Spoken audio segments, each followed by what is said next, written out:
Bonjour à toutes et à tous et bienvenue dans cet épisode spécial de 10h47. On a troqué Red pour Max. Et Désolé. on a un invité spécial qui est Paul Renaud. Mais on vous en dit beaucoup plus après le générique.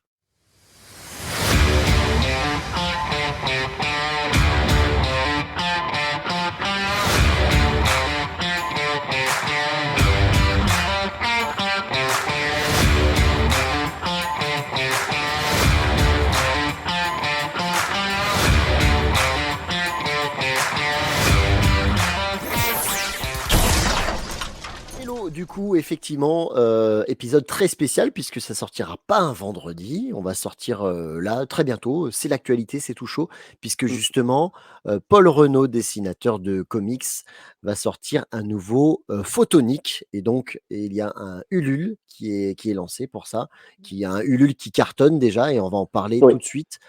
Et effectivement, on a troqué Red, à qui on fait un petit bisou, mais qui est un peu souffrant ce soir, et on l'a remplacé par notre ami Max Faraday. Alors Max, bonjour, et Paul, bonjour. Bonjour. Hello. Moi, je me tape l'incruste, hein, j'ai rien préparé. Comme d'habitude, tu vas me dire. Oui, mais on Et avait ta besoin vidéo, faut de la toi sortir pour se dire. dimanche. Hein. Faut la Oui, sortir dimanche, la vidéo, parce que moi, je l'ai annoncé dimanche. Hein. on va se démerder. On va Ok. se démerder. On va essayer. On va essayer.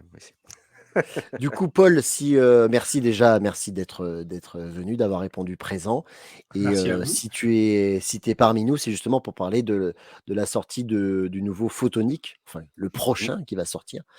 Mais avant ça, si tu veux bien, on va un petit peu revenir sur toi et sur ta carrière, parce que j'ai pris des petites notes, j'ai fait un petit travail quand même. De temps en temps, il prépare des trucs, quoi. On le laisse faire. Alors, on va revenir un petit peu sur ta carrière. Moi, ce qui m'intéresse aussi, je me suis demandé qu'est-ce que tu faisais avant. Je sais pas si tu faisais quelque chose avant dessinateur comics, si tu as commencé comme marchand, j'en sais rien. Qu'est-ce que tu as pu faire avant? Non, j'ai rien fait avant. J'ai eu la chance de pouvoir commencer directement. Ah ouais, Après le bac, ce que j'ai fait, c'est que j'ai participé avec des copains toulousains. On faisait un fanzine qui s'appelait Blackout. ok, Et on passait nos BD amateurs dedans, avec des petites interviews, des articles, des trucs comme ça.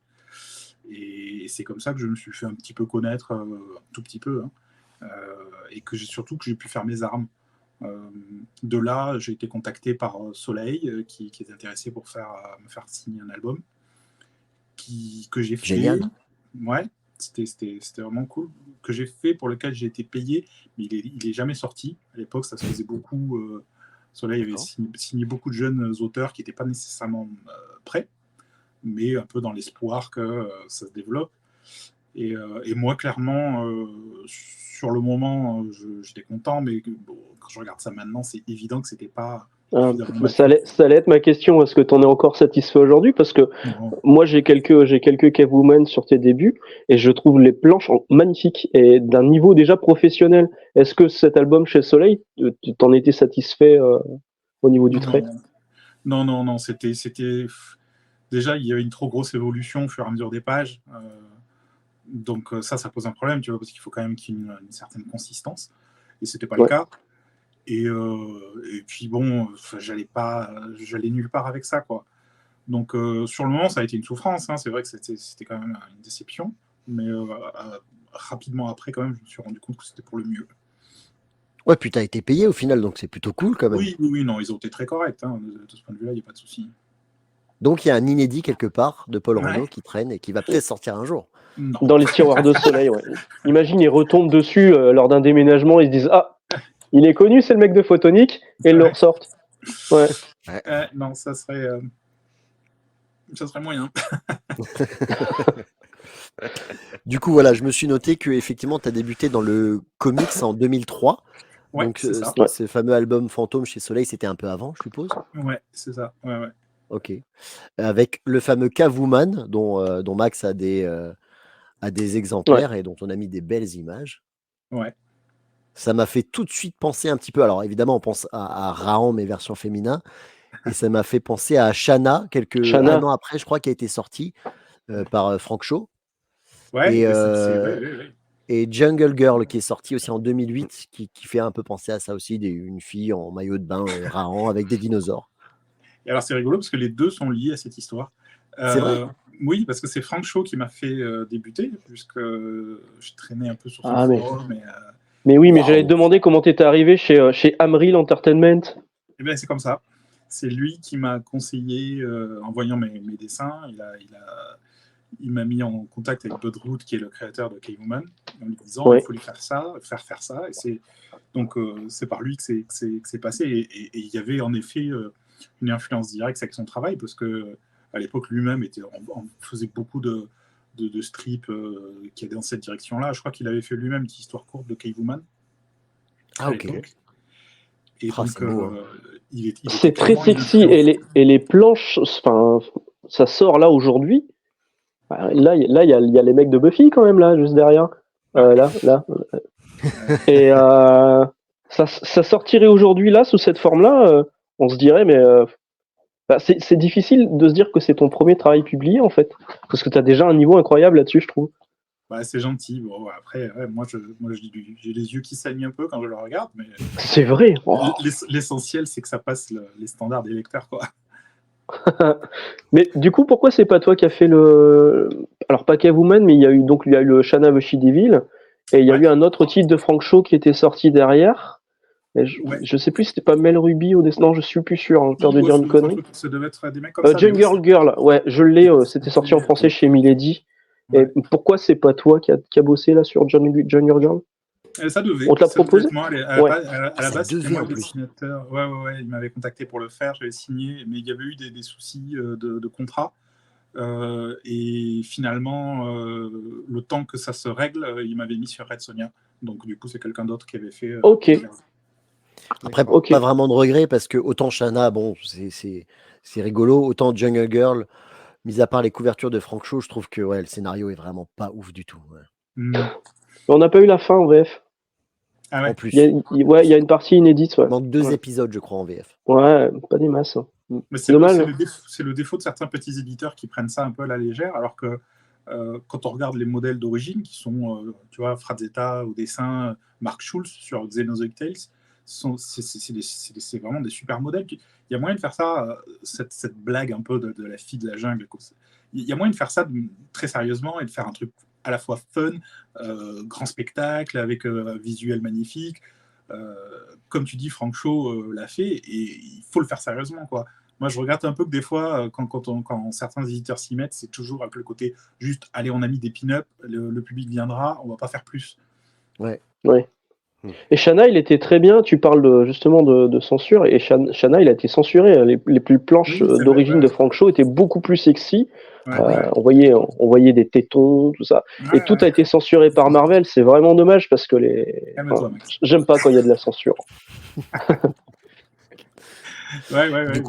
C'était censé être un nouveau label chez Marvel qui allait permettre ce genre de choses, et puis finalement, non, ils sont pas allés jusqu'au bout.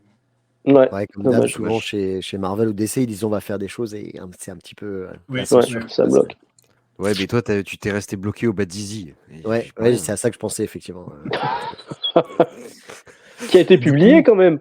Il y a une édition du Bad Zizi. Ouais, mais ça a été vite retiré du marché, quoi. Mais ça existe. Ça existe. Alors après, j'ai noté que tu as enchaîné justement chez plusieurs autres éditeurs.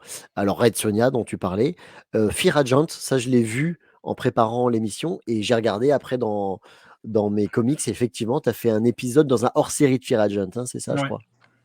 Excellent. Ouais. C'était l'époque où Rick Remender commençait un peu toutes ses séries indé. En même temps, on était un groupe de dessinateurs. Il y avait Raphaël Albuquerque, il y avait tout un tas de mecs dont je ne me souviens pas, mais si, Jérôme Peña. On commençait tous, on faisait tous nos débuts. Et il avait ratissé large, il avait récupéré tout le monde. On avait tous fait des petites histoires courtes sur Fear Agent. Et on a tous continué d'une manière ou d'une autre à travailler avec Remender assez régulièrement. C'est un mec fidèle, apparemment. Ouais, absolument. Ouais, chouette. On a fait un petit visuel avec ce que tu aurais contribué, donc voilà. Ouais, Vampirella, Athéna, Uncanny X-Men après pour parler de Marvel, effectivement. Ouais. Et chez Marvel, comment est-ce qu'on atterrit chez Marvel, justement? Comme ça, c'est-à-dire qu'ils ont vu, je faisais tellement de couvertures, je faisais tellement que nécessairement j'ai abordé des sujets qui collaient à différentes publications qu'ils faisaient eux, soit en SF ou en super-héros. Et je crois que la première fois qu'ils m'ont contacté, c'était suite à Fear Agent. Ils avaient vu les pages et m'avaient proposé de faire du Captain America déjà à l'époque, donc longtemps avant que j'en fasse. Mais et j'avais dit non parce que je me sentais pas prêt encore pour travailler pour Marvel. J'avais vraiment la pression et je préférais apprendre de mon côté, faire mes erreurs, on va dire, avec une plus petite audience. C'est ça, moins visible. C'est ça. Ah, mais il faut avoir quelque part l'audace de dire non à Marvel. Hein. Ouais. Mais cela dit, j'ai dit non à beaucoup de choses, des choses hallucinantes hein, quand on s'y penche. Quand on est jeune, et comme moi, on a peur de décevoir, des fois, je préférais, tu vois, ne pas prendre le risque, ne pas me lancer dans l'aventure et pour pas me ramasser. Et a posteriori, des fois, quand j'en parle à ma femme, on me dit que tu as dit non à ça, mais quand on voit ce que c'est devenu, ça c'est vrai que bon, ça me fait plus rire qu'autre chose. Je trouve ça rigolo. On dirait que tu parles d'une ex, tu sais. On dirait que tu parles d'une ex-copine. Non, mais il a dit non à un petit projet qui s'appelle Walking Dead, sûrement, tu vois. Mais j'ai dit non à Cartman, oui, absolument. Oh, putain. Oh, mais non. Oblivion Song par Paul Renaud. Non, c'était pas ça. Je me souviens plus ce que c'était comme série, mais elle est sortie. J'ai dit non à Low de Remender. Ah oui. J'ai dit non à quoi d'autre. Il y avait pas mal de trucs. Une série de Brubaker aussi, tant qu'on y est. Captain America. non, c'était de l'indé. Mais bon, ouais, je me sentais pas prêt, quoi. C'est juste. Mais c'est tout à ton honneur, ouais. Oui.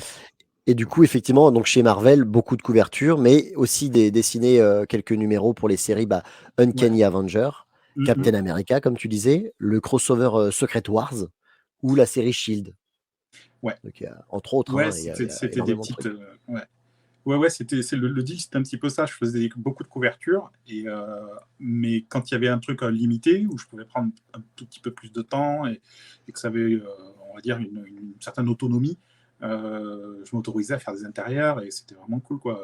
Uncanny Avengers, ça a été vraiment un chouette projet parce que c'était très suivi et ça m'a permis vraiment de progresser en termes de carrière. Génial. Et qu'est-ce que tu préfères, faire les covers ou justement les intérieurs, dessiner les histoires?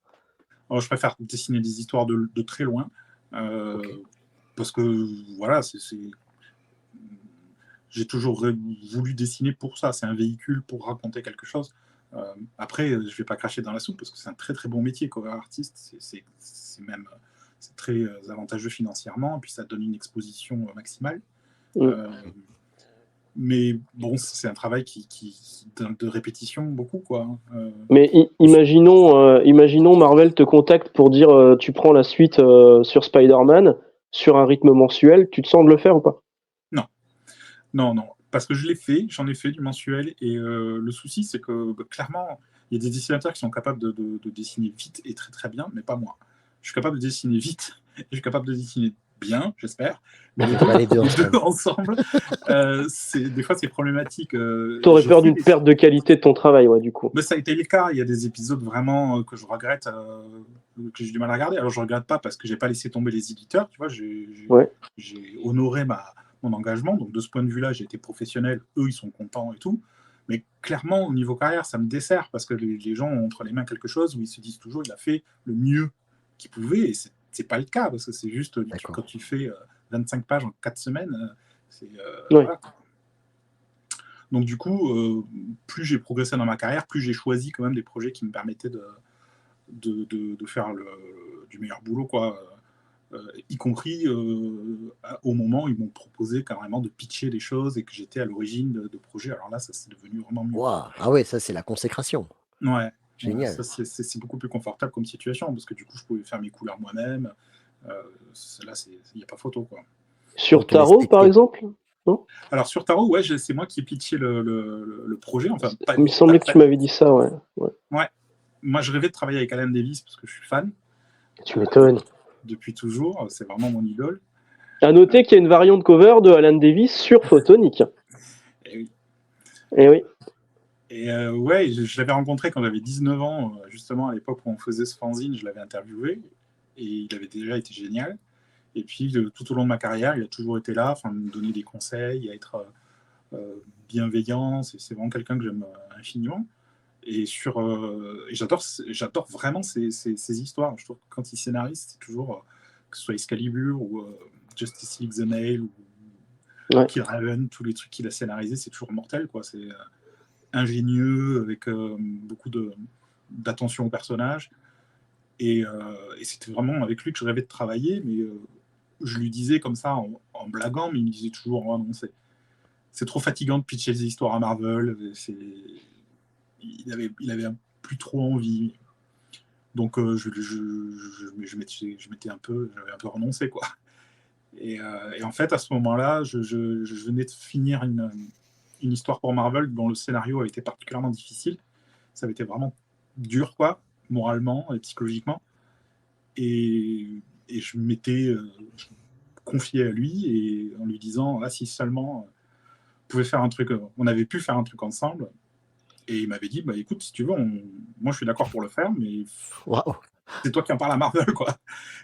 Et c'est fou. Ouais. Alors moi, comme un fou, évidemment, je contacte Tom Brevoort et je lui dis est-ce que tu serais d'accord pour un projet où Alan Davis scénarise et je dessine. Il m'a tout de suite dit oui. Il m'a dit sans problème. Tu m'étonnes. Comment tu dis non à ça? Donc, non, je me le sens pas. Ça a été incroyable, quoi. Du coup, je suis retourné vers Alan et il m'a dit oui. Et il n'y croyait pas non plus. Il me dit ah bon, sérieux? Tu veux, oui. Et donc il a fait la proposition. Une semaine après, CBC Cebulski validé et on était dessus, quoi. Putain, c'est Par cool. contre, c'est Rob Liefeld qui doit faire les couvertures. Bon, bah, on fera avec. Projet C'était abandonné. quoi la série alors? C'était Taro. Avengers Defenders. Ah, pardon. Oui, c'est Taro, donc c'est ça? Ouais, c'est Taro, ouais. C'est Taro, ouais. C'est un crossover entre les Vengeurs et les Defenders. Et, sur 120 pages. Et où il me fait visiter tout l'univers Marvel, parce qu'on va aussi bien sur Asgard que dans le royaume de Mephisto, que voir Galactus dans l'espace. Enfin, ça a été vraiment la grosse... Là, t'as dû t'éclater, effectivement. Ah ouais, génial, vraiment. Puis un scénario d'Alan Davis, alors c'est super sérieux, c'est d'un professionnalisme, c'est incroyable. Donc, il est toujours dispo, je crois, en plus chez Panini. Je crois qu'il est encore commandable. Possible, ouais. Je sais qu'il galère des fois à le commander pour les dédicaces quand même, mais donc je sais pas trop. Mais en tout cas, ça a été vraiment... c'est tombé pile poil pendant la pandémie, donc ça c'était moyen par contre. Il y a eu des petits accros de publication à cause de ça. Mais en tout cas, ouais, je me suis vraiment éclaté. Puis j'ai participé aux couleurs sur la deuxième moitié, ce qui était vraiment top. Et non, vraiment, c'était une expérience professionnelle géniale, quoi. Super souvenir. Ouais. Ah ouais, puis j'ai beaucoup appris, évidemment, avec Alan. Mais du coup, parce que tu parles beaucoup de Marvel, et je sais pas si Denis, t'as vu quelque chose sur ton historique, mais t'as rien chez DC Comics, si? Non, alors j'ai pas noté. J'ai fait quelques couvertures, mais vraiment anecdotiques. J'ai fait quelques couvertures sur Wonder Woman. Ah ok. Et j'ai fait du Blue Beetle, des trucs comme ça. Ah si, de Justice League un peu. Mais voilà. Mais que en cover? Que en cover? Que en cover, pas d'intérieur. Que en cover. Ok, d'accord. Ouais. T'aimerais bien pour eux? Ouais, ça te plairait? Ouais, pourquoi pas. Mais encore une fois, bon, c'est compliqué parce que là, je recommencerai un peu à zéro. Ils me connaissent pas. Chez Marvel, j'ai des bénéfices d'avoir travaillé longtemps avec eux, quoi. D'ici, j'aimerais faire mes couleurs, j'aimerais quand même avoir un projet confortable. Donc, si les conditions étaient réunies, ouais, bien sûr. Ok. Alors, il m'avait proposé quand même, c'est pour être honnête, il m'avait proposé de faire du Wonder Woman et de faire un graphic novel de Flash une fois aussi. Ah, chouette. Okay. Ouais, ça aurait pu être cool, mais bon, voilà, j'étais occupé à faire d'autres trucs chez Marvel. Bien sûr, on ne peut pas tout faire. Ouais. J'ai noté également que tu es né le 1er janvier, comme ma fille, ça m'a fait rire. 1975, mais ça, c'est pas comme ma fille, par contre. Non, je suis pas né le 1er janvier, je suis né le 19 août. C'est vrai? Écoute, bon anniversaire quand même. C'est noté sur BD Tech. Ah non, ils se sont trompés, ils ont dû confondre. Ah là là. Bon, bah voilà. Et puis ils disent alors, je mets des Tu sors, ramenez Red et. Il participe à l'organisation de la partie comics au sein du Toulouse Game Show depuis 2014. Non, ça fait longtemps que j'ai arrêté, mais ouais, je l'ai fait, ouais. Ah oui. C'était génial, ouais, d'ailleurs, c'était vraiment très cool. Et ouais, justement, j'avais une petite question là-dessus. On sait que tu es dessinateur, mais comment c'est d'être organisateur d'une convention? Et deuxième question, c'est est-ce que tu es lecteur aussi? Est-ce que tu as le temps de lire beaucoup ou pas? La première partie de la question, c'était par affinité. J'aimais bien l'équipe du Toulouse Game Show. J'ai sympathisé avec eux. Et donc, ils m'avaient invité d'abord juste comme invité. Et je leur ai proposé de faire venir d'autres gens parce que ça pouvait facilement prendre de l'ampleur. Donc, en leur expliquant comment on faisait à l'américaine, avec le système des commissions, avec toutes ces choses-là. Et c'est vrai qu'après ça, on a pu faire venir un monde fou, quoi. On a fait venir Arthur Adams, Humberto Ramos, Dave Gibbons, Alan Davis, évidemment, Mark Waid. Bruce Timm, j'ai vu qu'il y avait à Toulouse une fois. Oui, absolument, Ouais. Chris Claremont. Incroyable. Ouais. Donc, il y a eu, ça a été des beaux moments. Ouais. Et est-ce que j'en lis? Oui, bien sûr. Alors, bon, un petit peu moins qu'avant, parce que j'ai moins de temps, mais. Et puis, ça a un petit peu changé. Maintenant, c'est vrai que c'est devenu. J'ai un regard plus professionnel. Donc, des fois, je suis attiré par les graphistes, par les dessinateurs, plus que par l'histoire. Je ne vais pas acheter un comics parce que c'est un groupe Spider-Man ou les X-Men. Ça, c'est un peu fini, mais en fonction des. Là, tu es sur les auteurs. Ouais. Voilà, en fonction des gens qui les font, ouais. Comme moi avec Rob Liefeld. Il faut que tu le places 10 fois par émission, c'est ça? Oui, exactement. Il a un quota. On va Sinon, rentrer les dans pubs, le elles vif marchent du pas sur sujet. YouTube. Photonique, historique de Photonique, parce que pour être franc avec toi, moi je n'ai jamais lu de Photonique. Je sais que Benoît un petit peu. Alors oui, parce que là, je mets juste le visuel pour ceux qui ne connaissent pas. Mais moi, je suis un vieux lecteur aussi, et j'ai retrouvé ça dans les vieux Spidey où c'était voilà. J'ai retrouvé ça, et j'ai retrouvé aussi celui-ci qui avait été édité par Delcourt. Ouais. Voilà. Oui, ils avaient réédité, en effet. Ils avaient fait c'est ça. Donc, c'est format franco-belge? Non, c'est un peu plus petit. C'est format comics, mais c'est du cartonné. Ouais. Ah ouais, ouais. Marrant. Ouais. Mais c'est vrai que c'est un personnage, moi, que j'ai lu un tout petit peu, parce que bon, après, c'est vrai que c'était difficile quand même d'avoir la suite si on les si on les trouvait pas. Si on n'a pas lu à l'époque, ouais. Ouais, voilà. C'est générationnel aussi, vous êtes jeune. Hein. Ouais, c'est ça. Ouais. Moi, je les ai connus. Hein. Dans Mustang, dans Spidey, moi, je les ai connus. Ouais. Mais du coup, c'est vrai qu'après, c'est un personnage que moi, que j'ai lu comme ça vite fait quelques histoires, mais j'ai jamais pu vraiment approfondir le sujet. Mais ne serait-ce que déjà, c'est pas forcément un super-héros américain. Déjà, ça me plaît, le concept me plaît bien. Ouais, c'était une époque où il y avait une certaine naïveté, hein, parce qu'aujourd'hui, on est très au courant de comment tout ça est fait. Je parle même pas des films ni rien, mais bon, c'est quand même quelque chose de très familier pour tout le monde. À l'époque, quand on était gamin, que ça paraissait dans Strange et que ça paraissait dans toutes ces... On se rendait pas compte. Ouais. On se rendait pas compte. Et les éditions Lug ont eu cette idée, donc qui publiaient les magazines, ont eu cette idée de mettre des Français sur le coup pour créer des personnages. Et ils ne disaient pas que c'était des Français, c'est-à-dire qu'ils avaient américanisé tous les noms. Et donc, on croyait juste que c'était d'autres séries Marvel, comme les autres. Donc, il y avait Micros et Photonique, qui, après l'arrêt de Mustang, la revue initiale, ils ont mis dans d'autres revues. Et là, c'était encore plus drôle, parce que du coup, tu avais un magazine, tu avais les X-Men, Photonique, Guerre secrète. Enfin, c'était juste hallucinant, quoi. Aujourd'hui, c'est impensable de voir une revue Marvel où il y aurait un autre perso mélangé comme ça. Mais j'ai vu que tu avais échangé avec Marvel là-dessus, justement, et qu'ils étaient étonnés que ce soit... Mais ça, c'est fou aussi. Ça les fait marrer, ouais. Oui, ils me demandaient qu'est-ce que c'est que ce truc. Il a l'air d'avoir une grosse fanbase, les gens ont l'air excités et tout. Comment ça se fait que c'est encore connu alors que ça n'a pas été publié pendant longtemps. Donc, je leur ai juste posté 2 images. Je leur ai envoyé 2 images de couverture où vous voyez la couverture des X-Men avec la tête de Photonique à côté et une couverture envoyée Photonique avec la tête des 4 Fantastiques, des trucs comme ça. Et ils m'ont dit ah oui, d'accord, je comprends maintenant. Et donc, ils ont directement appelé leurs avocats. Ouais, Disney va racheter, ouais. On va avoir un film l'année prochaine avec Channing Tatum dans le rôle de Photonique. Mais ce qui était cool finalement, c'est qu'avant ils avaient une liberté de faire un peu ce qu'ils voulaient, quoi, d'éditer.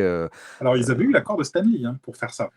Ah ouais. D'accord. Ouais, ils avaient demandé la permission, bien sûr. Et donc ils l'avaient eu, et c'est pour ça que ça a été possible pendant des années. Mais en effet, aujourd'hui, ça serait impensable. Même sur une même image, tu pourrais pas avoir un personnage de Marvel et un personnage de DC sur une affiche de festival ou autre, quoi. Du coup, Photonique, pour les plus jeunes d'entre nous qui ne connaissent pas, comme nous qui avons découvert le personnage. En fait, moi, j'ai entendu le nom plusieurs fois parce que je suis les éditions Black and White. Parce que c'est mes Oui. voisins, en fait, ils habitent pas très loin de chez moi. Et je suis certaines de leurs publications. Et c'est vrai que ça fait plusieurs années qu'ils publient soit des intégrales, soit des All-Stars, des choses comme ça. Donc, je vois régulièrement le nom. Là, je m'y suis intéressé vraiment particulièrement pour ce Ulule.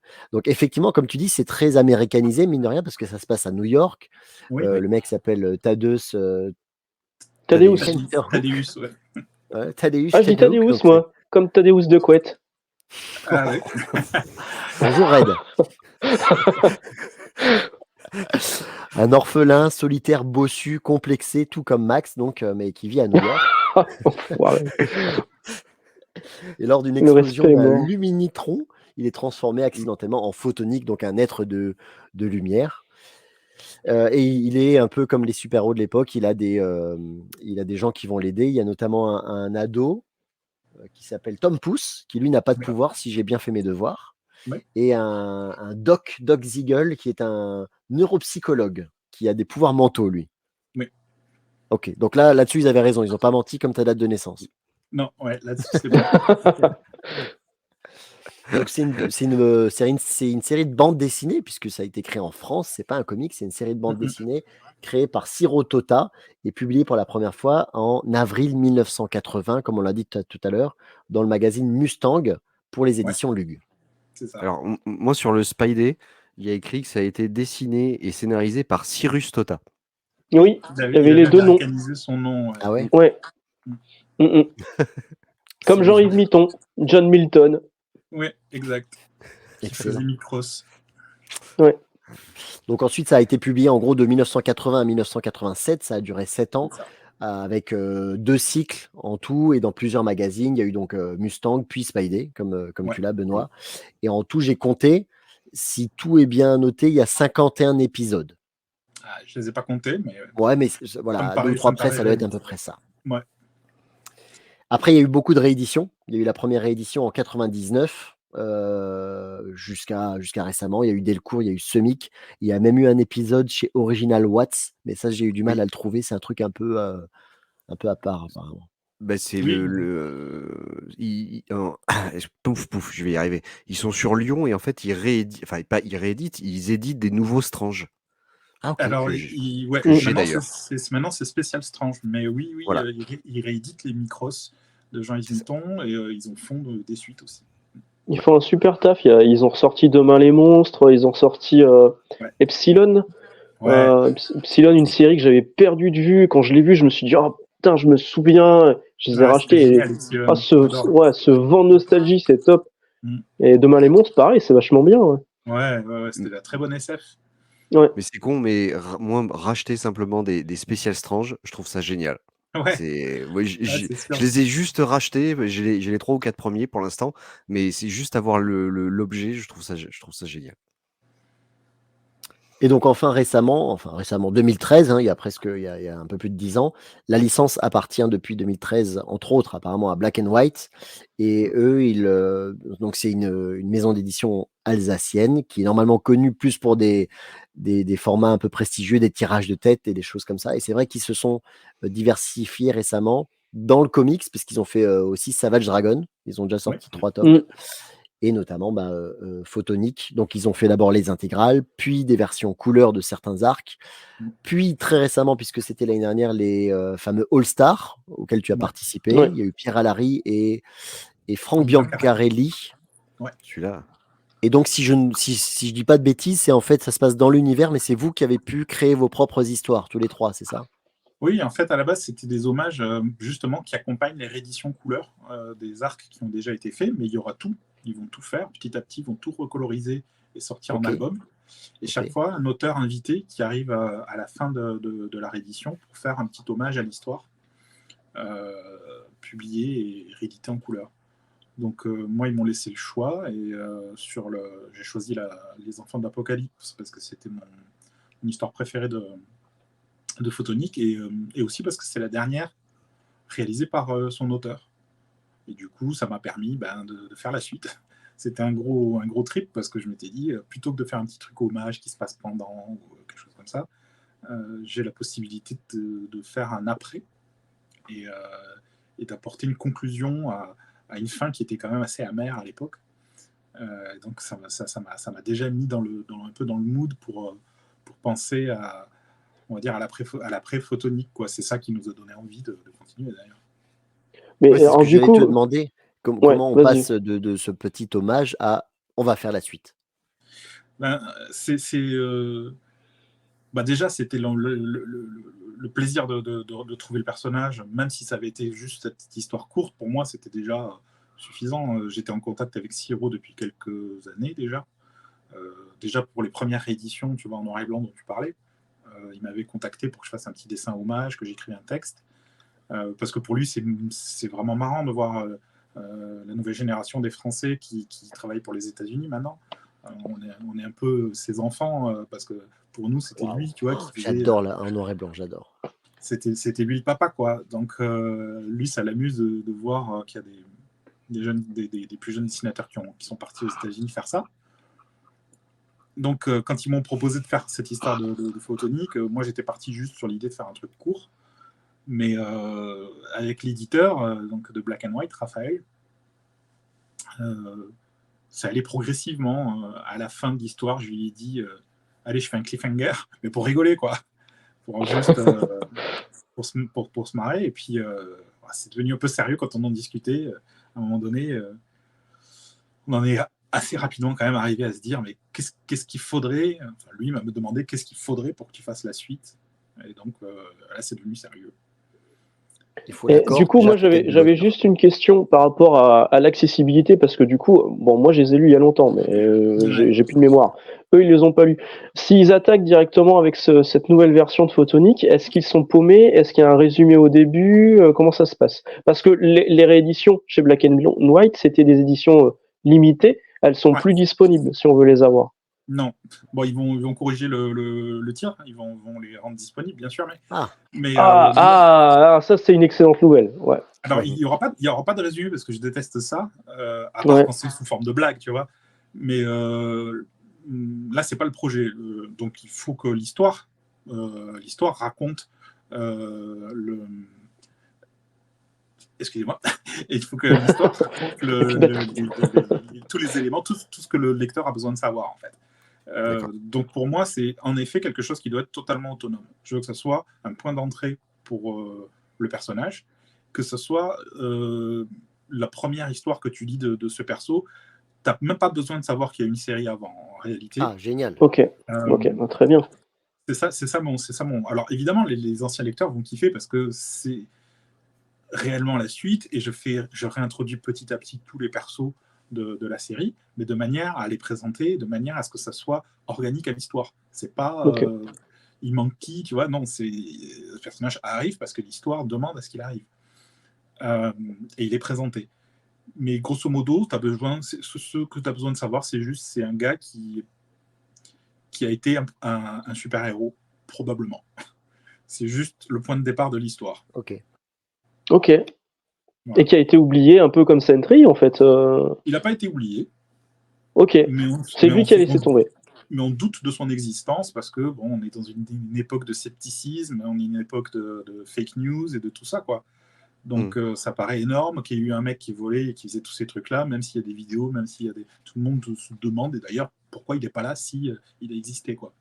Ok. D'accord. Donc Intéressant. c'est intégré, tout est intégré à l'histoire, quoi. Voilà. D'accord. J'intègre son absence, en fait. D'accord. C'est cool. Mais je suis content de savoir qu'ils vont rendre l'intégrale disponible parce que généralement, la maison d'édition fait toujours des tirages limités. Toujours, quoi qu'il arrive.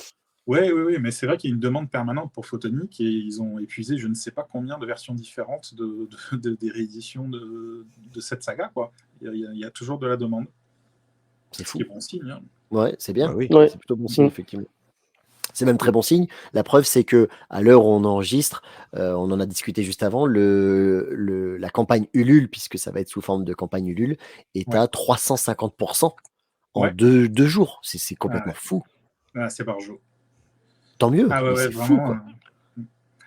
On se doutait qu'il allait y avoir quand même un peu de demande par les fans et tout ça, mais vraiment jamais j'aurais imaginé que ça puisse démarrer sur les chapeaux de roue. On a eu les félicitations d'Ulule, on a eu tous les commentaires possibles imaginables par les autres maisons d'édition qui font habituellement des Ulule, qui nous ont félicités pour dire c'est pas habituel un tel démarrage, donc on est vraiment très très très content, quoi.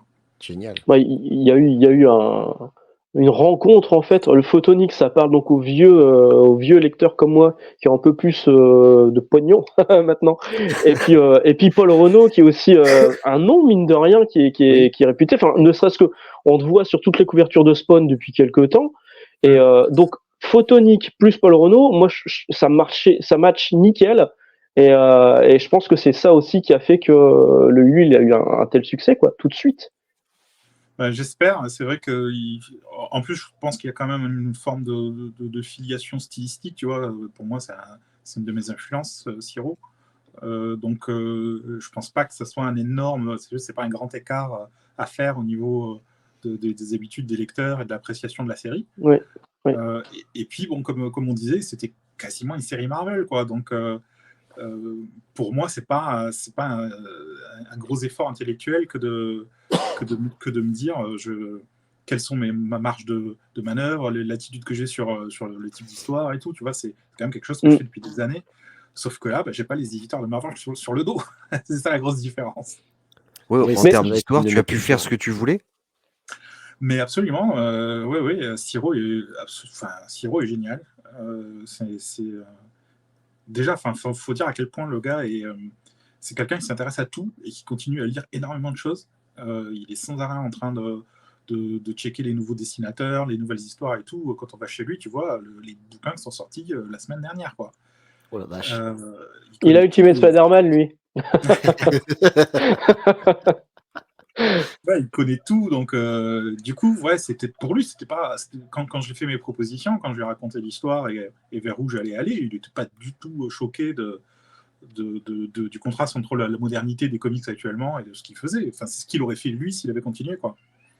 Donc ça a été très facile, et puis surtout, c'est un créateur, il aime pas être ennuyé, il sait ce que c'est. Donc, le premier truc qu'il m'a dit, c'est qu'il ne me mettrait pas des bâtons dans les roues et qu'il n'allait pas m'embêter.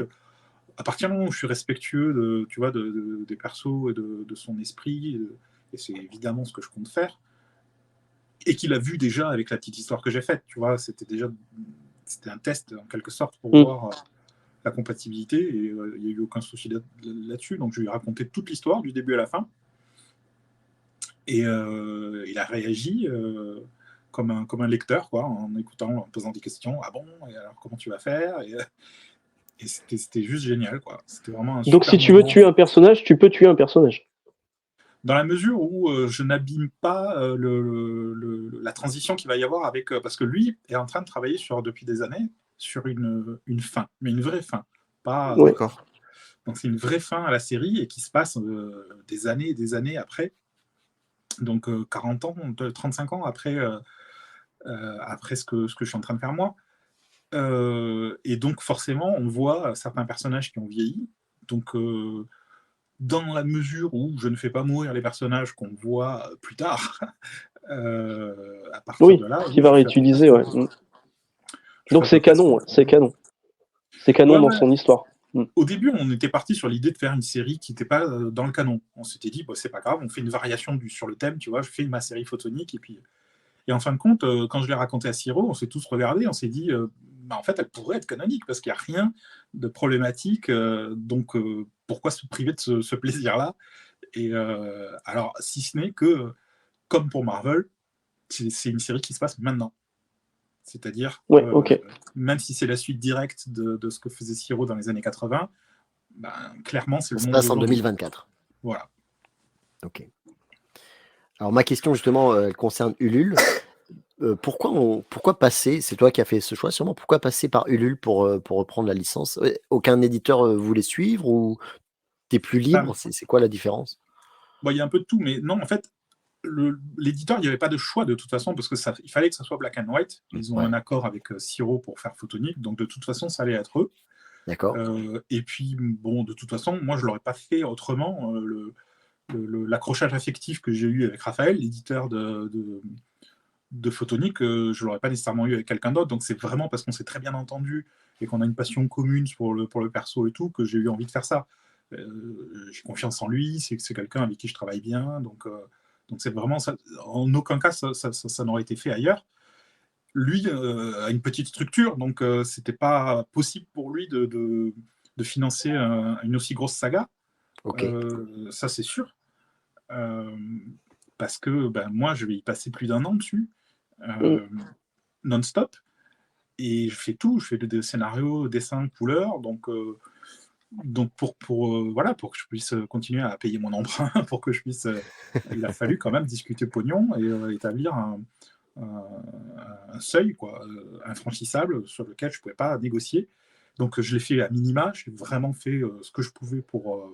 lui, il a accepté l'idée, mais c'était évident qu'on ne pouvait pas se passer d'une plateforme de financement participatif, quoi.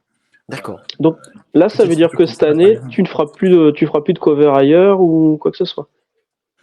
Alors, j'en ai discuté avec Marvel, parce qu'évidemment, dans ces cas-là, il faut être quand même très diplomate. Eux m'ont demandé quand même, pour pas envoyer le message que je leur tourne le dos, ils m'ont dit que tu pourras de temps en temps faire des covers. Je leur ai dit bien sûr, dans la mesure où ça m'interrompt pas trop, ou c'est une de temps en temps, pour envoyer le message qu'il n'y a pas de souci, que je continue. Mais bon, voilà. Mais a priori, non, je vais quand même passer tout mon temps à faire Photonic. Et sur Spawn, les 3 tomes d'affilée. Les 3 tomes d'affilée, ouais, absolument. Ok. Et tout ça, c'est en un an, les 3 tomes. Spawn, il est possible que j'en fasse aussi un petit peu de temps en temps, mais moins. Parce que j'ai quand même des engagements qui datent d'avant, et donc ça, il faut quand même honorer. Mais bon, voilà, ça sera occasionnel. Ok.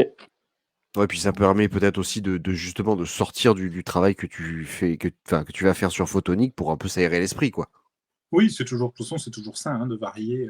C'est comme ça que j'ai toujours travaillé, avec des genres très différents. Passer de Star Wars à Captain America sans arrêt, c'est mieux que de rester bloqué dans un seul style et une seule gamme de personnages. Photonic, il va avoir une cape et des chaînes, tu sais. Ah ouais, voilà. Et juste pour une idée de temps de travail, combien de temps tu mets à peu près en moyenne, bien sûr, ça va dépendre de la couverture, mais combien de temps pour faire une couverture et combien de temps pour faire à l'inverse une page intérieure? Alors pour une couverture en couleur et tout, ça peut passer de 3 jours à 1 semaine. Ça dépend vraiment de la complexité de l'image. Surtout que maintenant, je suis revenu au traditionnel, je refais les originaux sur papier, avec une méthode où je fais monter les grilles, donc il y a beaucoup de volume. En fait, c'est l'image en noir et blanc, quasiment l'image finie, mais en noir et blanc, en gris. Et après, je fais une colorisation sur Photoshop, donc c'est vrai que ça prend quand même plus de temps qu'avant, où je faisais juste tout sur ordinateur. Donc avant, c'est vrai que je faisais des couvertures en 1 jour, parfois, ça m'arrivait d'aller vraiment très très vite. Maintenant, sur Spawn, où il y a 50 000 démons, ça va me prendre plutôt 3-4 jours, quoi. Mais c'est tellement beau en papier. Moi, j'aime beaucoup, puis j'ai repris beaucoup plus de plaisir. C'est arrivé à peu près au moment de la pandémie, quand tout s'est ralenti et que Marvel publiait plus. Il fallait bien faire quelque chose, donc je me suis mis à faire des commissions, ce que je faisais pas depuis longtemps. Et j'ai pris un pied phénoménal à revenir sur le papier, quoi. Et ça m'a vraiment donné envie de plus faire que ça, quoi. Donc j'ai adapté ma méthode de travail sur les couvertures. Voilà, c'est ce genre de choses. J'ai adapté ma technique pour pouvoir continuer à travailler comme ça au maximum. Sur Photonic, ce sera aussi le cas. J'ai ressorti mes pinceaux. Et donc tout va être en tradi, en original, juste à la fin où je scanne et je fais les couleurs de manière numérique. Et alors le temps sur une page, c'est un peu plus long, parce qu'il y a plus de travail. En général, je passe une journée pour faire ce qu'on appelle le layout, donc on va dire un crayonné rapide. Avec les placements des personnages, les trucs comme ça. C'est ça. Mais pas trop dans le détail, tu vois, pas trop de rendu, vraiment juste. Et une journée pour ça, une journée pour l'ancrage et une journée pour la couleur. Grosso modo. Ah, tu encres directement le layout? J'encre, ouais. Ouais, en fait, ce que je fais, c'est que techniquement, la technique que j'ai trouvée, c'est que je m'imprime mon layout en bleu très très très pâle sur un grand format papier et je précise au crayon pour toutes les zones qui étaient un peu trop caricaturales ou vite fait ou des décors que j'ai pas fait ou tu vois des fois il manque la main ou il manque le... Donc je précise un peu le crayonné ou je change d'avis sur certains trucs et après j'encre ça, ouais. Ok, D'accord. bah, ça répond à la question de Red qui n'est pas là, mais qui m'a transmis une question en disant demande-lui surtout comment il dessine, parce que j'ai vu que des fois c'est sur papier, des fois c'est sur Mm. tablette, et Red est un dessinateur amateur et il adore se renseigner là-dessus, donc voilà, Red tant mieux. avait pour défi de faire un photonique pour Ah, l'enregistrement de ce soir. Et ben il l'a Bon, Ouais, fait. après, voilà. voilà, il l'a fait, c'est ce que j'allais dire. Et a priori, il avait terminé, ouais. Ouais, trop bien, il a eu le ouais. temps de le faire. C'est Ouais, trop bien. Ouais. ouais. Ouais, ouais, il voulait absolument en faire un. Ah, c'est cool. Bah, c'est ça qui est chouette avec ce genre de perso, c'est que ça permet de voir toutes les variations stylistiques des gens. Moi, je suis un gros client de styles différents, en fait. Mm. Faut pas croire que les dessinateurs n'aiment que les choses qui ressemblent à ce qu'ils font. Je suis assez fan de plein de gens qui font des trucs très, très, très différents. Style Romita Junior ou Rob Liefeld. Alors, plus Romita Junior que Liefeld, mais Liefeld, j'ai aimé Oui. quand même à l'époque. Hein. Et puis, je continue à avoir du respect pour sa sincérité et sa passion. Hein. Ah oui. C'est pas du tout. Bon, c'est vrai qu'il y a un acharnement contre lui. On comprend pourquoi, mais il y a un acharnement contre lui. Mais honnêtement, je comprends qu'on puisse aimer, quoi. Mais on en parlait. On en parlait avec Astro, avec Damien de chez Astro, il me disait, lui, il rêverait de le faire venir en dédicace, il est sûr que ça ferait venir la blinde de monde. Bah, évidemment, il a Mais une légion de Ouais. fans. Mais Ouais. le mec demande tellement d'argent pour se Ah bah oui. déplacer. Et Ouais. après, en Attends. commission, il fait payer juste la signature. Il la fait payer un peu plus cher s'il la stylise. Après, il fait encore payer plus cher s'il fait un ballon avec les yeux de Deadpool. Enfoiré. Ouais. Malheureusement, il est hors de prix, quoi. Ah, mais Ouais, c'est une c'est clair. star. Qu'est-ce que tu Mais veux? c'est une star. Qu'est-ce que C'est tu une veux? star. Tu peux pas lui enlever C'est ça. une rockstar. Ouais, c'est ça. Ouais. Le Ouais. rockstar des comics. Voilà. On va revenir un peu sur le Ulule, puisque Ouais. je m'étais noté 2-3 trucs. Moi, j'ai déjà participé à des choses Kickstarter, mais jamais sur Ulule. Ouais. Et du coup, c'est la première fois que je découvre aussi cette plateforme. Et je voulais savoir si c'était eux qui t'imposent des choses ou si c'est toi qui as choisi ce format-là ou Black and White. Par exemple, Ouais. on n'arrive pas à acheter le tome 1 seul. Il Ah non, existe avec un pack avec vous n'y ton. arrivez pas. On a fait en sorte que vous ne puissiez pas. Voilà. Alors, C'est Ah, votre c'est un décision. choix. Mm. ouais, c'est un choix. Bon, déjà, c'est pas moi qui fais le Kickstarter, parce que je connais rien du tout. Alors, je suis vraiment hyper nul au niveau technique et au niveau nouvelle technologie. Alors, vraiment, faut oublier. Donc, c'est Black and White. Parce qu'ils avaient l'habitude de travailler avec Ulule. Hein. Ok. C'est simplement ça, je pense. Oui, apparemment, c'est pas la première fois qu'ils font des campagnes, Non, notamment pour Photonic, ouais. Ouais. Et le choix alors là, par contre, on s'est bien pris la tête sur quelle chose proposer aux gens. Donc, nous, étant donné qu'on voit ça comme une saga complète, on a essayé de pousser le plus possible les gens à précommander les 3, Les 3. de sorte à ce que l'histoire soit financée dans son entièreté. Si les gens avaient acheté que le 1, financièrement, ça ne serait pas sorti. Ça, c'est la première chose.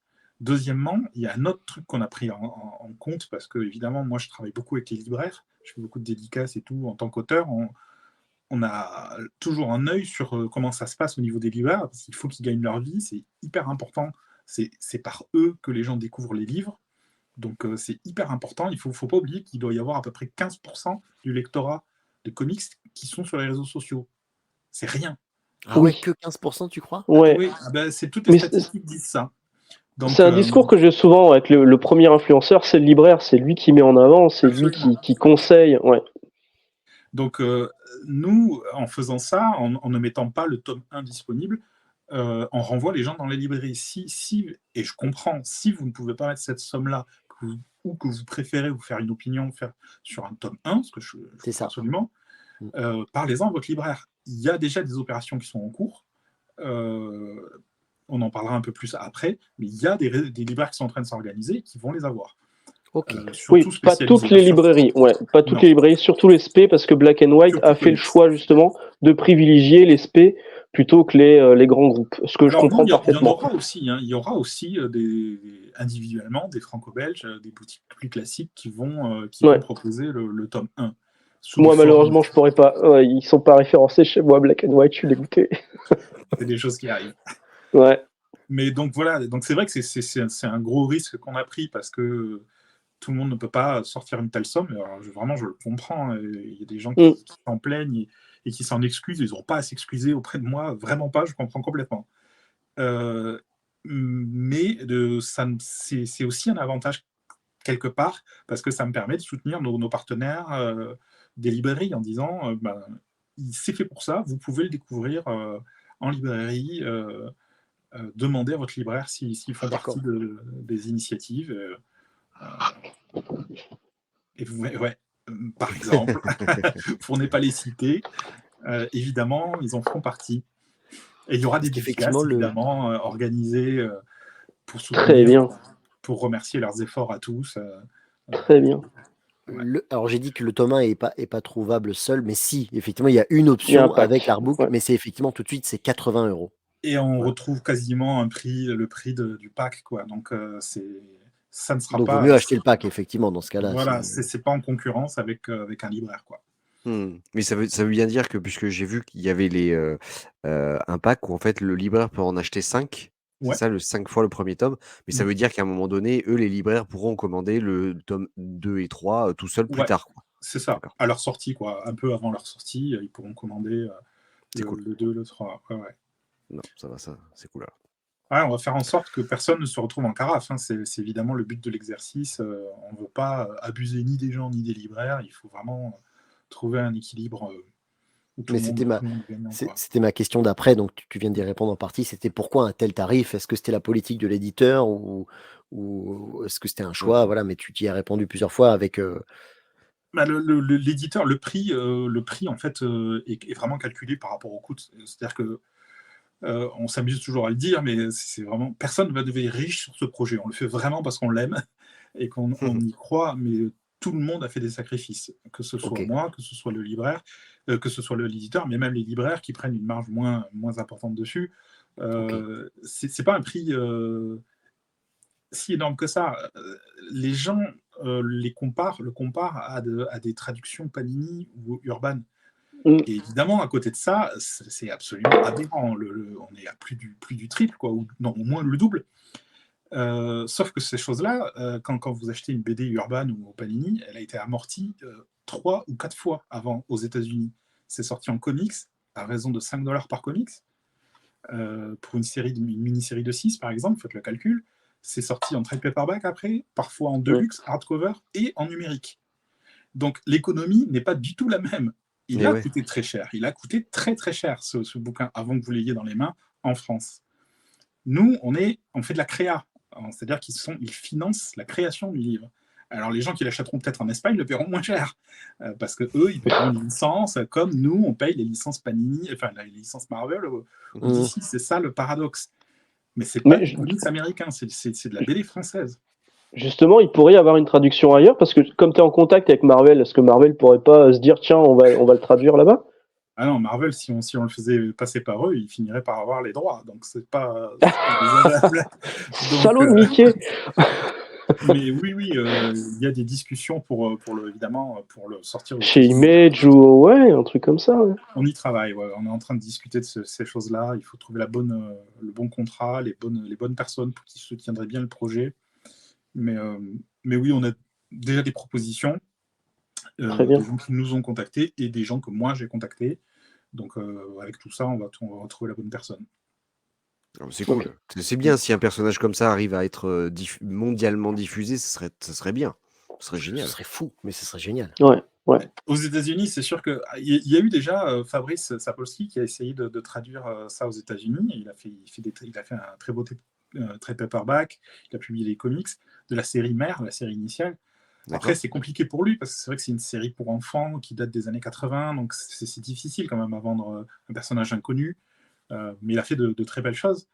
Nous, c'est différent dans le sens où pour les Américains, ça sera juste ma série. Ils vont juste acheter ça comme si c'était mon Creator Own en quelque sorte. Paul Renaud's Photonic. Quelque part, c'est ça. C'est pas, Ouais. Paul Renault présente Photonique. c'est plus simple comme équation quoi, pour eux. Ouais, Est-ce que- c'est vraiment le point d'entrée, quoi. Mm. Benoît, est-ce que tu peux remontrer un peu les photos? Parce que je voulais Bien juste sûr. parler à un moment aussi de l'artiste édition. Parce que moi, je suis un Ouais. friand de l'artiste édition. Bah voilà, c'est l'édition à droite, tout à droite, en noir et gris. Alors, si j'ai bien compris, c'est un format plus grand, Mm. entièrement en noir et blanc, avec l'intégrale des 3 épisodes dedans. Ouais, c'est exactement ça. C'est un beau tirage de tête comme ils savent en faire, parce que c'est vraiment les experts là-dessus, Black and White. Ouais. Moi, ça me fait triper parce que je suis fan de leurs livres depuis des années, et de voir qu'ils vont faire ça, je suis très très content. Et il y aura un cahier graphique en plus, avec les designs des persos, tout un tas de bonus, quoi, des crayonnés, plein de belles choses, quoi. Et ce sera limité et numéroté, je crois, hein. Ouais, là, je Et connais du pas, coup, je connais pas bien les détails, mais oui, il me ça semble sera, avoir ça eu sera ça. du de luxe, ouais. Mais ce qui est un petit peu paradoxal, c'est que c'est, je crois, 10 ou 20 € moins cher que Et les oui, 3 tomes. c'est ça. Donc il vaut Bah, mieux acheter l'intégrale, le tirage de tête, sauf si on est fan de la si, couleur. Mais Sauf si t'aimes les exactement. couleurs. C'est Ouais. ça. C'est quand même brut. Ça a du noir et blanc. Mais oui, en effet, si tu es juste intéressé par la lecture et que le noir et blanc te plaît, vas-y, quoi. ah ouais, moi j'adore le noir et blanc. Fonce sur le tirage de tête. Les 3 tomes, le pack des 3 tomes, là, tu as l'histoire complète en couleur. Et c'est vrai que bon, je pense mes histoires en couleur quand même. Honnêtement, il y a quand même des éléments qui viendront avec la couleur. Il faudra trouver des Ah solutions d'accord. pour le noir et blanc. Mais bon, pour moi, moi je suis un amateur de noir et blanc aussi. J'ai toujours adoré. J'adore les versions. J'achète Les artistes toutes les versions. edition, j'en ai plein, j'adore ça, hein. Mais oui, ou les versions noir et blanc que font Urban, des comics, je les ai Ah, crayonnés Ah en la ouais. marque noir et Silvestri, là. blanc.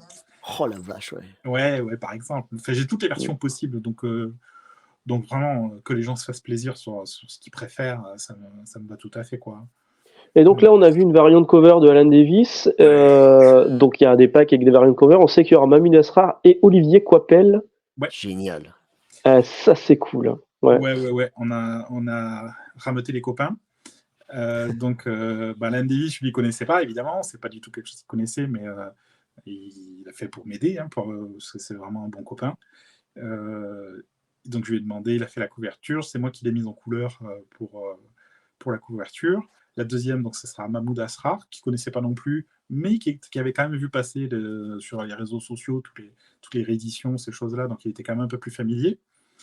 Et Olivier, alors lui, Olivier, il connaissait évidemment, parce que c'est quand même un Français, donc il a la même génération. Et donc, il va nous faire une belle chose aussi. Je ne vais pas trop spoiler parce qu'il m'a parlé de la technique qu'il allait employer, mais s'il change d'avis entre-temps, je ne vais pas le dire. Mais ça devrait être bien excitant quand même. Il va tout faire de la main gauche. Il est peut-être gaucher, Exactement. J'ai une connerie. Il va tout faire de la main gauche. Ouais. Il tente. Et toi qui es un artiste cover, notamment pour Marvel, quand on te demande une cover, est-ce que tu ne connais pas l'histoire? Tu fais à peu près comme tu le sens? Ou on te dit, bon, il y aura tel personnage, essaye de l'intégrer? Ou comment ça se passe? Non, en général, il m'indique un peu, il y a quand même des indications, il y a une direction de la part de l'éditeur, parfois du scénariste d'ailleurs, même qui dit j'aimerais bien qu'on voit ça. Mais il arrive que ça soit vraiment fait quelque chose de générique, d'iconique, où tu présentes les personnages dans une scène d'action, mais vraiment générique, tu vois, où tu vois, ça implique rien en termes d'histoire. Et malheureusement, j'en ai fait beaucoup des comme ça. Et c'est celles-là qui sont souvent répétitives, parce que qu'est-ce que tu veux faire, quoi. Les mecs, ils sont dans des poses d'action, mais tu vois pas le méchant, tu vois pas la menace. C'est juste, voilà. Donc souvent, quand il n'y a pas d'élément d'histoire, c'est ça que je fais. Et sinon, j'essaie de trouver des trucs un peu plus marrants dans la composition. Mais c'est rare qu'on ait l'histoire complète. C'est vraiment juste une phrase ou deux. Donc là, Alan Davis, tu lui as dit un peu de quoi ça parlait ou tu l'as laissé Ouais. faire? Tu lui as dit, vas-y, fais un truc. Non, je lui ai dit que je voulais que ça soit une image très optimiste, que ça marquait le retour d'un personnage bien aimé, que s'il y avait des témoins à son retour, qu'il fallait qu'il soit joyeux, que s'il y avait un décor, il fallait que ce soit New York. Et il a fait exactement ça. Ouais, c'est ça. Un professionnel. Ouais. Il s'est bien documenté quand même, parce qu'il a regardé un peu tout ce qu'il pouvait. Il m'a dit qu'il avait téléchargé des tonnes d'images sur le perso et tout. Donc il m'a dit, d'après ce que j'ai compris, c'est un peu ça. Je lui ai confirmé. Et, voilà. Il voulait savoir l'histoire, parce que c'est vraiment quelqu'un qui pense beaucoup ses personnages quand il les dessine. Il a toujours besoin de savoir qui ils sont psychologiquement, leurs valeurs et tout. C'est lui notamment qui m'a expliqué un peu comment dessiner des super-héros en fonction de leur personnalité. Par exemple, il me donnait comme exemple Captain Britain d'Excalibur, quand il le dessinait. C'est un personnage qui est un lâche, en fait, qui a peur. Donc, il est doté d'une grande force, mais pour compenser sa peur, il est toujours en train de se jeter dans l'action, il est toujours en train d'être très brutal. Et si tu regardes le dessin, la façon qu'il fait, il a toujours le torse bombé, comme ça. Ouais. Il est toujours en train de faire de la bravade. Et en effet, dans les séquences d'action, il est toujours en train de se balancer la tête la première.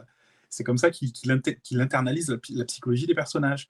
Nightcrawler, en revanche, dans sa tête, c'est un danseur, un personnage très élégant de film de KPDP.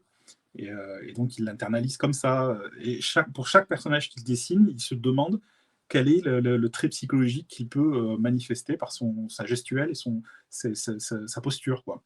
Et pour moi, ça fait tout le talent du dessinateur. Parce qu'en effet, à chaque fois qu'il dessine un personnage, c'est toujours hyper juste. C'est vrai qu'il y a peut-être Britain un peu lâche comme ça. Je le voyais pas trop comme ça, mais oui, mais maintenant qu'il le dit, oui, c'est marrant. Ouais, mais c'est un oui, gamin. mais non, mais j'irais. D'être un héros. Oui, c'est vrai que d'une certaine façon, oui, mais du coup, ça me donne envie d'aller retaper dans les vieux. J'ai une image qui me revient en tête de Captain Britain en larmes, les yeux effrayés. Oui, c'est vrai. Oui. Oui. Et est-ce qu'il y aura ton All-Star photonique? Il sera intégré à un moment ou à un autre dans le. Oui, il l'est d'ores et déjà, puisqu'on a passé le palier en question. Ah, d'accord. Alors, il est offert, hein, il n'impacte pas le prix. Pour les gens qui l'ont déjà, voilà, sachez qu'on ne va pas vous voler. Vous ne payez pas le rajout. Mais en effet, on s'est dit que c'était quand même mieux qu'il y ait tout dedans. Comme ça, pour ceux qui sont complétistes, il sera dedans, quoi. Il sera un tout petit peu modifié dans le sens où je l'intègre à un prologue que je crée, qui est inédit, ou qui va raconter un petit peu du côté de Thaddeus, plus que des enfants, parce que là, je montrais vraiment que les enfants. Là, on va voir un petit peu Thaddeus au même moment, et ça forme un chapitre entier qui va faire 27 pages. Alors, bon, c'est vrai que le one-shot, il continuera à y avoir quelques pages inédites, parce que j'avais fait des pages de résumé, et puis il y avait la version noir et blanc. Donc, bon, il continue à avoir son intérêt en tant qu'objet. C'est exactement ce que j'allais dire, parce que j'ai quand même envie de le prendre, ne serait-ce que la version blank cover qui me. Ça, c'est le résumé, ouais. C'est ça. Et puis, il y avait 2 pages de résumé et quelques images bonus. Donc, bon, l'objet continue, et une couverture, évidemment, qui va rester. Donc, il continue à être un petit peu. Arrête, moi je veux une blank cover pour avoir ça dessus aussi. Arrête maintenant. Mais attends, mais moi c'est même pas Paul qui me l'a dessiné en live, c'est tu l'achetais et il y avait certains exemplaires qui avaient une dédicace de faite à l'intérieur. J'avais proposé aux libraires qui avaient fait l'effort de le commander, je leur donnais 5 exemplaires prédédicacés. Génial. Dont ils pouvaient faire ce qu'ils voulaient. Après, on j'en ai n'a pas le temps de faire tout le monde, quoi. Alors, j'irai pas à Angoulême, malheureusement, parce que c'est un peu loin. Mais si un jour tu viens dans les studios de Black and White, je passerai avec plaisir. Ah, tu te doutes bien que c'est prévu, parce qu'il va y avoir un paquet de trucs à signer et un paquet de trucs à dessiner lors de l'impression. Quand il va recevoir tous les stocks, je vais au moins y passer une semaine, je pense, à faire que ça. Là, tu peux dormir chez Denis. Voilà. On visitera Metz, on ira manger des choucroutes. En tout cas. Il y a un peu de lecture. Et j'avais une dernière question, en tout cas moi, après les autres, si vous voulez. Est-ce que tu connais la série Luminary, dessinée par Stéphane Perger? Bien sûr, déjà, je connais Stéphane Perger lui-même, c'est un bon copain. Donc, qui est à Strasbourg aussi, justement. Oui, absolument. Un artiste génial. Ouais. Oui, je connais la série et son origine, évidemment. C'était à la base un projet photonique, mais Siro trouvait que ça s'éloignait un petit peu trop du concept, donc il leur a conseillé d'en faire une création, quoi, quelque chose de différent. Donc c'est pas canon. Non, c'est pas photonique, c'est une variation sur le thème, tu vois. D'accord. Inspiré d'eux. Ouais. Voilà, c'est ça. Mais c'est un contexte beaucoup plus réaliste, plus historique.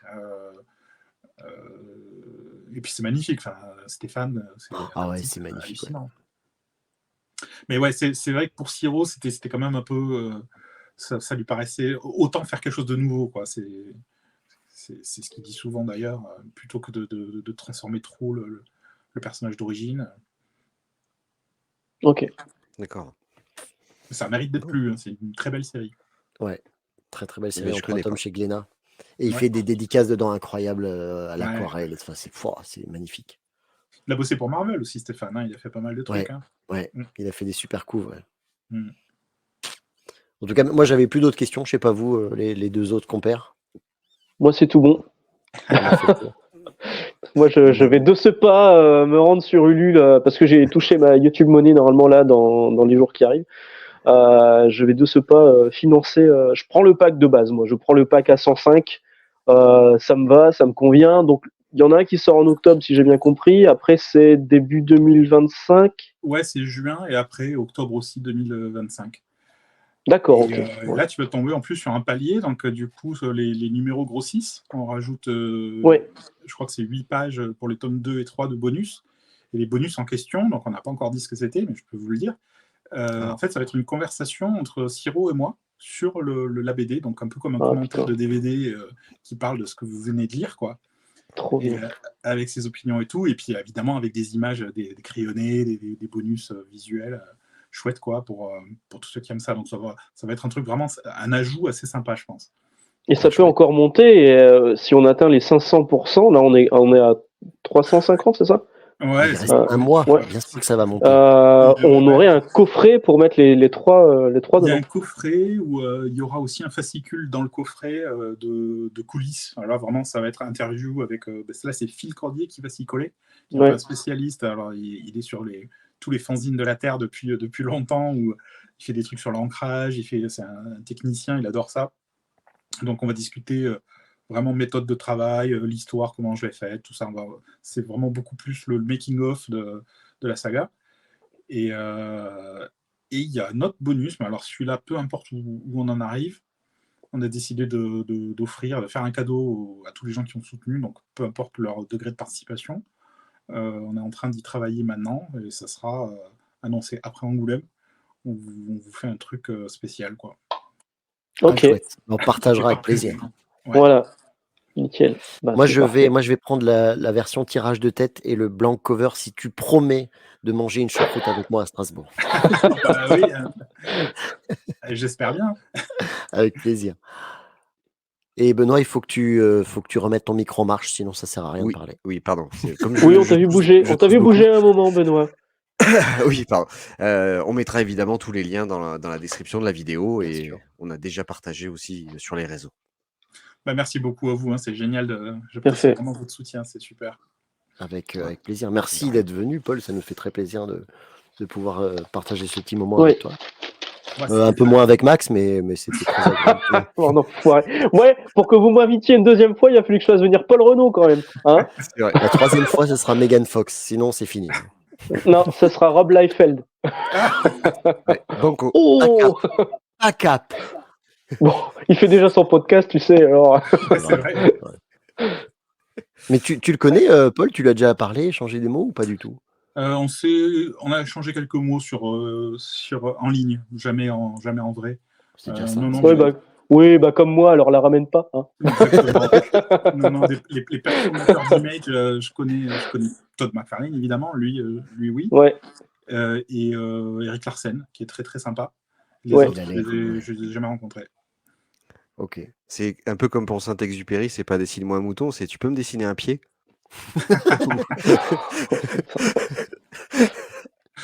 Je peux te sortir. Je suis sûr que j'en ai un là sous la main de comics de Rob Liefeld où je peux te montrer un pied. Oui, mais on a dit un beau pied. Ah, pardon. Bon. Pardon. Vous avez qui c'est qui a commencé cette tendance-là à pas mettre de pied? C'est Jim Lee. C'est pas forcément qui on croit, non. C'est pas forcément qui on croit. En fait, c'est Mike Mignola qui faisait ça. Ah ouais. Il mettait toujours de la vapeur, de la poussière qui cachait les pieds. Alors évidemment, il s'est dessiné les pieds, hein, mais c'est parce qu'il trouvait ça plus esthétique de faire naître un personnage d'une fumée ou d'un truc comme ça. Et si vous regardez toutes les images Marvel, notamment les couvertures qu'il faisait pour Classic X-Men ou quoi, c'est très très fréquent de voir qu'il n'a pas qu'on voit pas les pieds. Et les mecs d'Image, notamment Jimmy, en effet, s'inspiraient de ça quand il faisait pas les pieds. Oui. Marc Silvestri aussi, il mettait de la fumée. Donc tout n'est pas la faute de Rob, ok? Comme quoi, ça peut venir d'une origine beaucoup plus noble que ce qu'on croit. Voilà, exactement. Bon, en Bon, tout bah, cas, c'est voilà. peut-être sur Merci ça qu'on beaucoup. va. Ouais. Bah, du coup, voilà, c'est peut-être sur ça qu'on va, Ouais. qu'on va se quitter là, en tout cas, l'enregistrement de cette vidéo. Ah, moi, je pense qu'on Merci ne dépassera beaucoup. pas, hein, de toute façon. Donc, je vais m'y T'as permettre. plus de batterie là. La batterie est morte. Non, mais je pense que le sujet, on ne le dépassera pas. Il faut conclure là-dessus, sur les pieds. Oui, voilà. de Oui. Hellfest. Je pense que c'est mieux. Vaut mieux J'espère s'arrêter que là. ça vous a plu. Oui. Voilà, mais on se N'hésitez dit. pas à liker, à partager, à pousser, etc. Ça fait énormément plaisir à Denis, ce genre de choses. Donc allez-y, commentez. Je Voilà. déteste, c'est des mendiants qui demandent des likes. Je déteste ça. Arrêtez. Active la cloche. C'est ça. À bientôt Voilà, en sur tout cas, 10h47. Merci. Voilà. À bientôt. Et merci Ciao. encore.